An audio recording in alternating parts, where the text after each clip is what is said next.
पाकिस्तानी जो हैं यूएई के अंदर उनको आहिस्ता आहिस्ता वहाँ से निकाला जा रहा है। डेपोटेशंस हो रही हैं, बैंक अकाउंट्स बंद हो रहे हैं और उनको कैप किया जा रहा है। बस अब इतना ही पैसा निकाल सकते हैं जिससे ग्रॉसरीज हो सकें। ये इस तरह की खबरें आ रही हैं। इन सब के पेश नज़र अगर आप अमारात में हैं तो ये 8 काम अभी कर लें, आज रात, कल नहीं।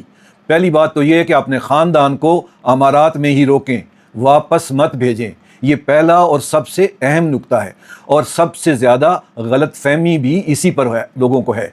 बहुत से लोग घबराहट में बीवी बच्चों को पाकिस्तान भेजने का सोच रहे हैं। और सुनने में ये भी आता है कि हाल ही में जो एक पाकिस्तानी जर्नलिस्ट है, बड़े सीनियर जर्नलिस्ट यूसुफ ने अपने ट्विटर हैंडल पे ये लिखा कि इत्तेहाद एयरवेज़ ने 15 पाकिस्तानियों को जो कि हैंगर में काम करते थे, उनकी 18 साल उसमें से एक बंदे की 18 साल सर्विस थी, उसको कहा कि तुम अब घर चले जाओ।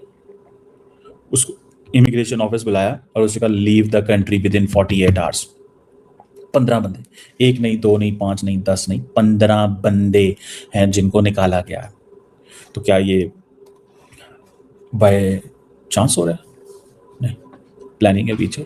और वो समझते हैं पाकिस्तान वो मुल्क है जो कमज़ोर है, इसकी इकॉनमी इतनी नहीं है, तो इसको इसकी अवाम को नुकसान पहुँचाओ।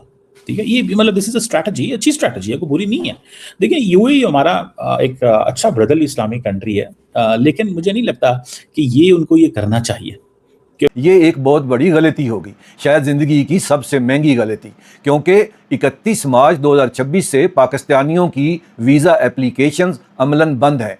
Tourist visa, visit visa, family visa, सब जो आज जाएगा कल वापस नहीं आ सकेगा। आपकी बीवी पाकिस्तान पहुंचेगी, आपके बच्चे पाकिस्तान पहुंचेंगे और फिर ये वापस जाने का रास्ता बंद हो सकता है, तो वो वापस नहीं आ सकेंगे। ये एक आर्जी जुदाई मुस्तकिल जुदाई में भी बदल सकती है। और दूसरी बात ये है कि ख़ानदान के बगैर अकेला मर्द अमारात में कमज़ोर नज़र आता है। एक सर्वेलेंस स्टेट है जहाँ पे हर चीज़ रिकॉर्ड होती है। तो वो लोगों को इसलिए निकाल दें क्योंकि वो पाकिस्तान से हैं। वो लोगों को इसलिए निकाल दें क्योंकि वो पाकिस्तान से हैं।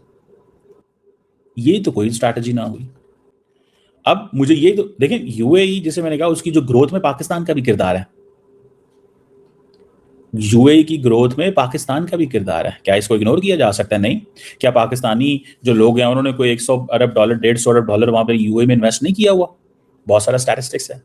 अभी हाल ही में जो पाकिस्तान को उन्होंने कहा 3.5 बिलियन डॉलर हमारे भेज दें, 3.5 बिलियन डॉलर हमारे भेज दें। लिया हुआ था, लोन लिया हुआ था, डिपॉजिट थे, लेकिन ईरान के साथ ताल्लुकात ख़राब हुए तो सिचुएशन कहाँ की कहाँ पहुँच गई। और उसका जो नुकसान है वो वही बात है। देखिए ना, जंग उनकी हो रही है, जंग उनकी हो रही है, नुकसान हमारा हो रहा है फजूल में।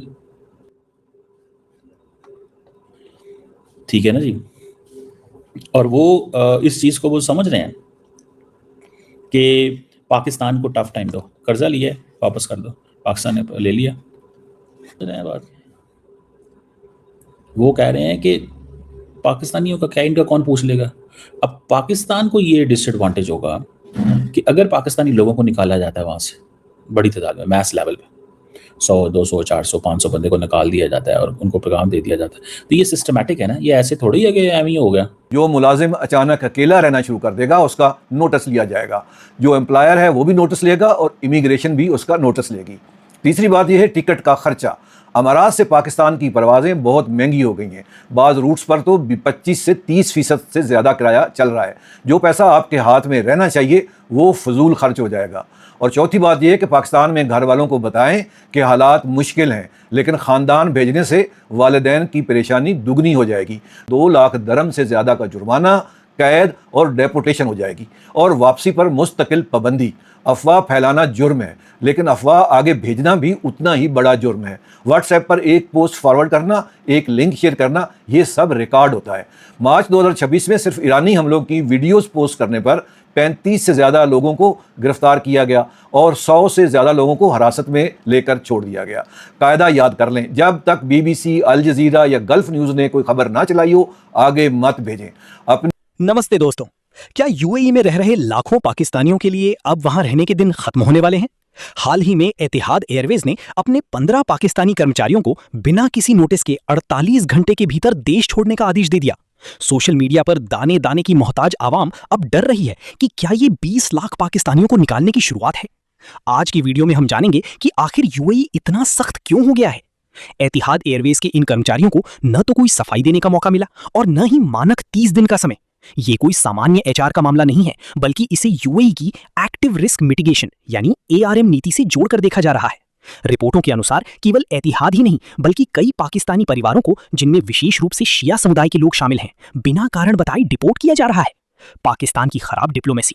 सबसे चौंकाने वाली बात यह है कि जब यूएई ने पाकिस्तान से अपना $3.5 अरब का कर्ज तुरंत चुकाने को कहा, तो उसी दौरान ये गिरफ्तारियां और डिपोर्टेशन शुरू हुए। जानकारों का कहना है कि पाकिस्तान की सरकार ईरान और अमेरिका के बीच समझौता कराने का क्रेडिट तो ले रही है, लेकिन असल में यूएई पाकिस्तान की ईरान के प्रति नरम नीति और क्षेत्र में अपनी घटती अहमियत से नाराज है। क्या 20 लाख लोग निकाले जाएंगे? फिलहाल ऐसी कोई आधिकारिक पुष्टि नहीं है, लेकिन यूएई अब सुरक्षा और राजनीतिक स्थिरता को प्राथमिकता दे रहा है। पाकिस्तान के लिए ये एक बड़ी चेतावनी है कि अगर उन्होंने अपनी आर्थिक और राजनीतिक स्थिति नहीं सुधारी तो उनके वर्कफोर्स की जगह भारत, फिलीपींस या मध्य एशिया के लोग ले लेंगे। यूएई ने ऐसा क्यों किया? यूएई द्वारा पाकिस्तानी नागरिकों के प्रति इतनी सख्ती दिखाने के पीछे ये 5 बड़े कारण